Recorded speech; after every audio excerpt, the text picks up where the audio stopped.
Governor Rajendra അർലേക്കറുടെ വാഹനവ്യൂഹത്തിന്റെ എണ്ണം 3-1 കുറച്ചു. പ്രധാനമന്ത്രിയുടെ ഇന്ധന നിയന്ത്രണ ആഹ്വാനത്തെ തുടർന്നാണ് നടപടിയെന്നാണ് ലോക്ഭവന്റെ വിശദീകരണം.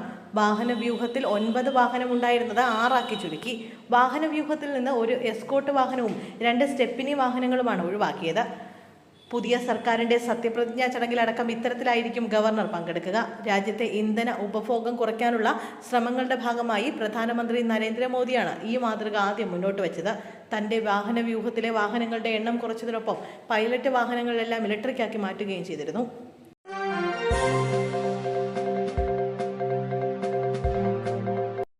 മിൽമ പാൽ വില വർധന വ്യാഴാഴ്ച മുതൽ പ്രാബല്യത്തിൽ. മെയ് 21 വ്യാഴാഴ്ച മുതൽ പുതുക്കിയ വില നിലവിൽ വരും. ലിറ്ററിന് 4 രൂപ വർദ്ധിപ്പിക്കാനാണ് തീരുമാനം. ബുധനാഴ്ച ചേരുന്ന ഡയറക്ടർ ബോർഡ് യോഗത്തിൽ പുതിയ നിരക്കിന് അംഗീകാരം നൽകും. ഏറെ നാളത്തെ ചർച്ചകൾക്കൊടുവിലാണ് മിൽമ പാൽ വില വർദ്ധിപ്പിക്കുന്നത്.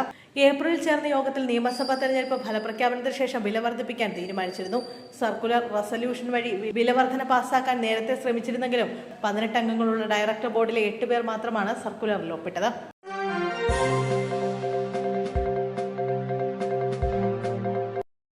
കൊടുവള്ളിയിൽ 11 വയസ്സുകാരൻ തൂങ്ങി മരിച്ച നിലയിൽ. ബാലുശ്ശേരി സ്വദേശി രജീഷിന്റെ മകൻ ശ്രീരാഗാണ് മരിച്ചത്. സഹോദരനൊപ്പം കളിക്കുന്നതിനിടെ അബദ്ധത്തിൽ സംഭവിച്ചതെന്നാണ് നിഗമനം. വരാന്തയിലെ തൂണിൽ തൂങ്ങിയ നിലയിൽ കണ്ടെത്തുകയായിരുന്നു. ഉടൻ തന്നെ ആശുപത്രിയിൽ എത്തിച്ചെങ്കിലും രക്ഷിക്കാനായില്ല. മൃതദേഹം താമരശ്ശേരി താലൂക്ക് ആശുപത്രിയിൽ സൂക്ഷിച്ചിരിക്കുകയാണ്.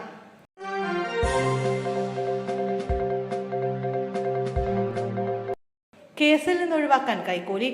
ഡെപ്യൂട്ടി റേഞ്ചറും ഓഫീസറും പിടിയിൽ. ഉടുമ്പിനെ കൊന്നതുമായി ബന്ധപ്പെട്ട ഫോറസ്റ്റ് കേസിൽ നിന്ന് ഒഴിവാക്കുന്നതിന് 1 ലക്ഷം രൂപ കൈക്കൂലി വാങ്ങിയ 2 വനം വകുപ്പ് ഉദ്യോഗസ്ഥരെ വിജിലൻസ് കൈയോടെ പിടികൂടി. മേക്കപ്പാല ഫോറസ്റ്റ് സ്റ്റേഷനിലെ deputy range officer, Alappuzha Pathirappally സ്വദേശി CP Sreejith, section forest officer Piravom സ്വദേശി ജിമ്മി സക്രിയ എന്നിവരാണ് പിടിയിലായത്. വെള്ളിയാഴ്ച രാത്രി 9:45 വിജിലൻസ് സംഘം ഒരുക്കിയ കെണിയിലാണ് ഇരുവരും കുടുങ്ങിയത്.